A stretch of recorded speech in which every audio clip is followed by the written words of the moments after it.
Hello, welcome to Captain Scarlet's Kitchen. In today's episode, we're going to be making a corned beef hash. But first, it's a cup of tea.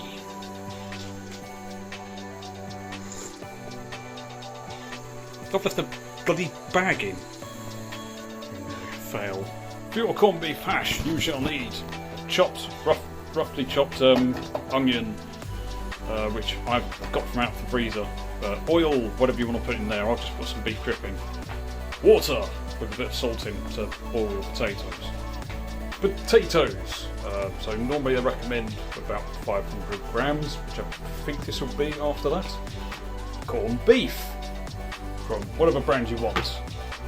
Worcester sauce, which apparently is 2 tablespoons, so I'm going to possibly use that and put some of that in.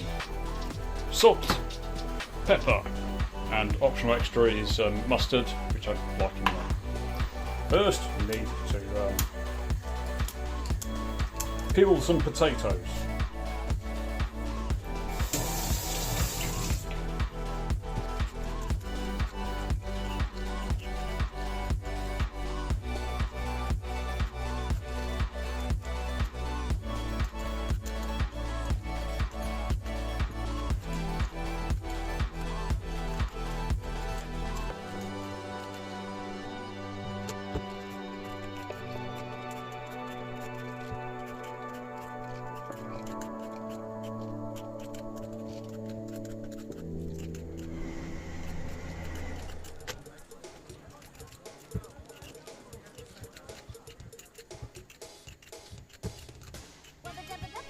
Once you have peeled your potatoes, you need to cut them into similarly sized chunks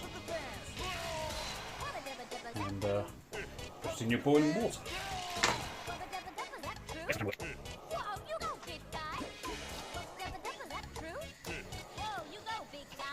Right, so when this gets up to boil, leave this in for just under 10 minutes and then immediately drain. Put this on. I probably should have put on a bit sooner because of that, but we're going to try and brown the onions. Whilst we do that, we need to get the corned beef out. So let's do that. Alright, so these will normally have this type of thing. Simply put that on the other side.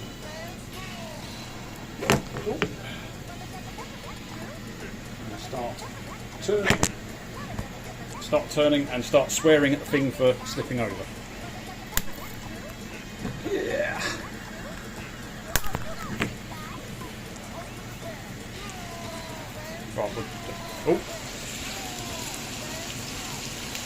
Right, I'll do this and come back.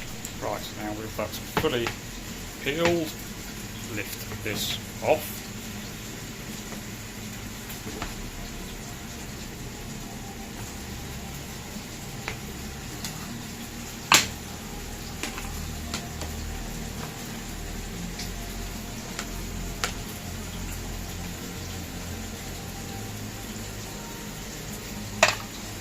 Just need to cut this into bits, ready for when that's nice and brown.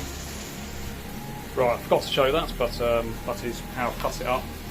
You'll squash it down and it'll get a bit chunkier. So this is going to be on for another 5 minutes, and this is starting to brown. Alright, so I've got about a minute to go with the potatoes, and that has crisped up lovely.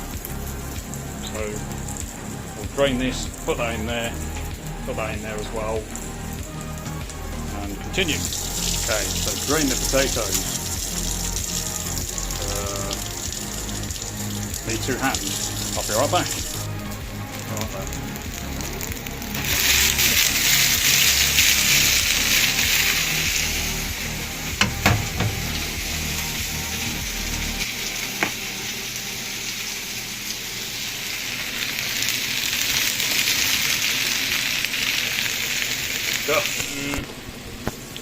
So I was expecting these to break up a bit easier than what they would, so I don't think I've cooked these enough. But never mind, let's just We'll make these smaller, we'll still crisp them up. Absolutely careful not to break everything up. And yes, I know, non-stick pan, but it's too late, it's already in the pan. Right, so I've cut this a bit. So normally you'd let this cook for about 5 minutes. I'm now going to add salt.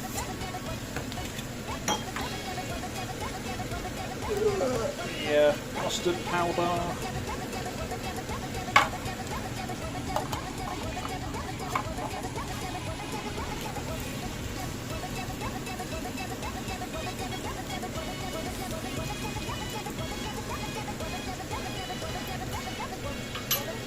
Won't add the pepper yet.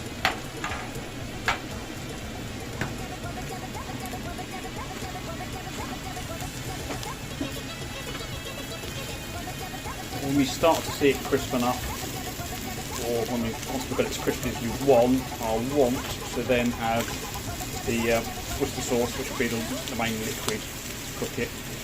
I've failed with this because this is just squidged. It's supposed to have it a bit lumpy, but never mind, it will do. Right, so I think we're about getting there, so let's add some pepper.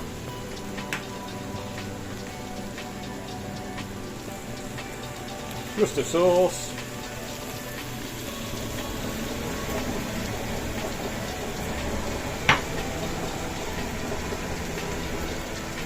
More Worcester sauce.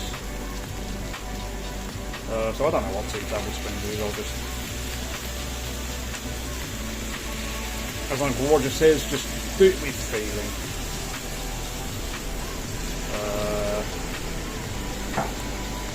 Yeah, that looks about right.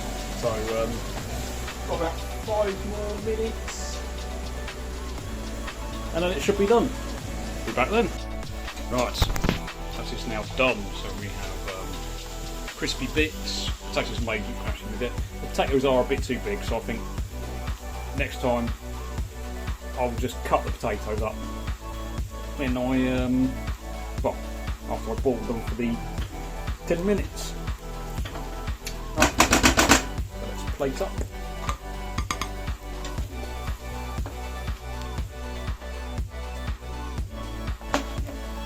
Oh, let's go on the floor. Right. Be right back. Right. Yes, do not use metal implements on non-stick pans, otherwise you basically ruin your pan like I've done here. Now, this is what you end up with. Oh, I should have presented it. So I've added beans, which apparently people use with hash, corned beef hash. I must admit, I don't do that myself, but give it a go.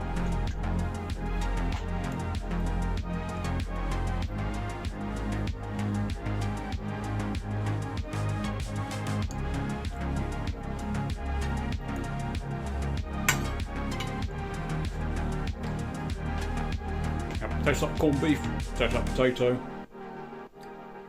Brilliant. Give it a go yourself. Goodbye.